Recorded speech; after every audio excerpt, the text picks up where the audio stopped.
தொடர்பான விசாரணை என்பது நடைபெற்று வருகிறது. அதில் தமிழ்நாடு அரசு தரப்பிலிருந்து வாதங்கள் முன்வைக்கப்பட்டு வரக்கூடிய செய்திகளை பார்க்கிறோம். இந்த நிலையில் வழக்கில் தற்போது மலை உச்சியில் தீபம் ஏற்ற உத்தரவிடப்பட்டதை ரத்து செய்ய வேண்டும் என்று தமிழ்நாடு அரசு தரப்பிலிருந்து வாதமாக முன்வைத்திருக்கிறது. இது குறித்த கூடுதல் தகவல்களோடு செய்தியாளர் வெற்றி இணைந்திருக்கிறார். அவரிடம் பேசலாம்.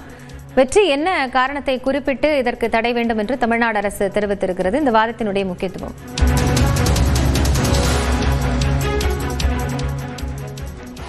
காயத்ரி, இப்போ இந்த வழக்குல நீதி மலை உச்சியில தீபம் ஏற்றுனா என்ன சிக்கல் வரும், எதனால ஏத்தாம இருக்கும் அப்படிங்கிற விவரங்களை சொல்லிக்கிட்டே இந்த அரசு தரப்புல இருந்து அதே நேரத்துல நீதிமன்றத்தினுடைய அதிகாரங்களையும் இவங்க கேள்விக்குட்படுத்துறாங்க. அதாவது இது மாதிரியான வழக்குல இது ஒரு சென்சிட்டிவான கேஸ், இந்த மாதிரியான ஒரு பதட்டமான சூழலை உருவாக்கக்கூடிய வழக்கு. இந்த வழக்குல அரசு அதிகாரிகளுக்கு கடுமையான உத்தரவுகள் எல்லாம் நீதிமன்றம் பிறப்பிக்க இயலாது அப்படின்றாங்க.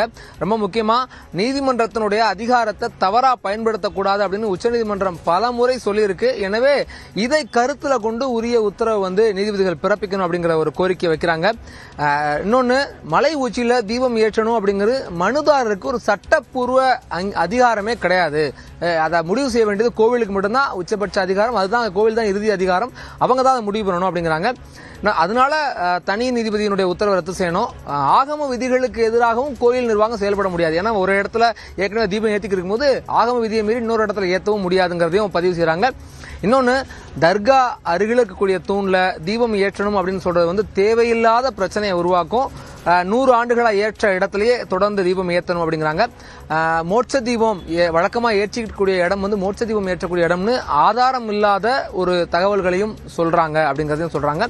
ரொம்ப முக்கியமா இப்பதான் அந்த பிரதானமான அவங்க கோரிக்கை வைக்கிறாங்க. என்னன்னா, இரு தரப்பினரும் அமைதியா வாழக்கூடிய சூழல்ல தேவையில்லாமல் மாற்றிடத்துல தீபம் ஏற்றக்கூடாது ஏற்கனவே உத்தரவு பிறப்பிக்கப்பட்டிருக்கு. 94 தீர்ப்பை சொன்னாங்க. 94லையும் 2 சமூகமும் அமைதியா வாழக்கூடிய இடத்துல இப்படி ஒரு உத்தரவு பிறப்பிக்க தப்பு அப்படிங்கிறாங்க.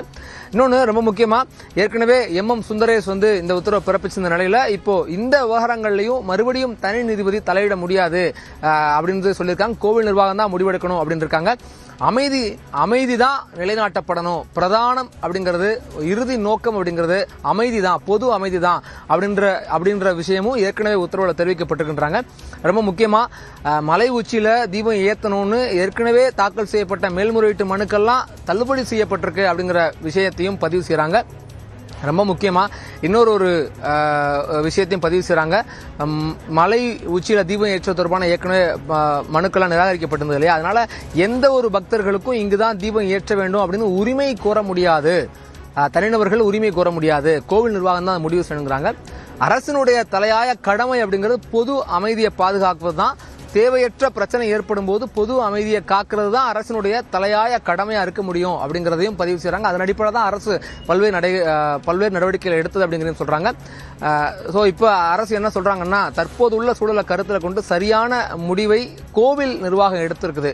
இன்னொரு இடத்துல தீபம் ஏற்றும் போது சமூக நல்லிணக்கம் கெடும், பொது அமைதி கெடும் அப்படிங்கிற முடிவை கோவில் நிர்வாகம் எடுத்திருக்கு.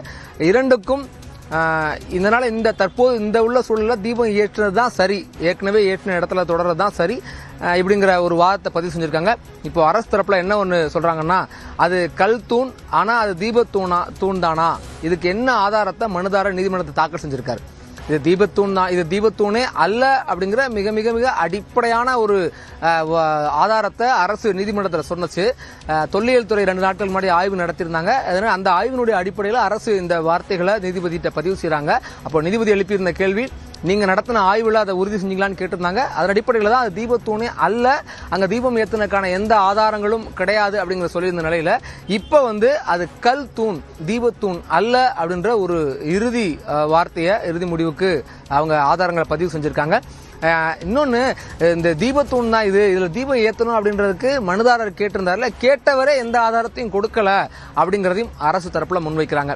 பிரதானமா ஒரு பதட்டமான சூழல் இருக்கு, பொது அமைதியை பாதுகாக்கணும். ஏற்கனவே பிறப்பித்த உத்தரவுகளையும் பொது அமைதி, சமூக நல்லிணக்கம் தான் கருத்தில் கொள்ளப்படணும். அதன் அடிப்படையில் தான் முடிவெடுக்கணும். அதையும் கோவில் நிர்வாகம் தான் முடிவெடுக்கணும் சொல்லியிருந்தாங்க. சோ இப்ப இறுதியாக அரசு தரப்பினுடைய வாதங்கள் எல்லாம் நீதிபதிகள் கேட்டுட்டு இருக்காங்க. என்ன உத்தரவு பிறப்பிக்க போறாங்க அப்படிங்கறத நம்ம இன்னும் சற்று நேரத்தில் தெரிய வரும். காயத்ரி, பொறுத்திருந்து பார்க்கலாம். வச்சு கூடுதல் தகவல்களுக்காக மீண்டும் இணையலாம்.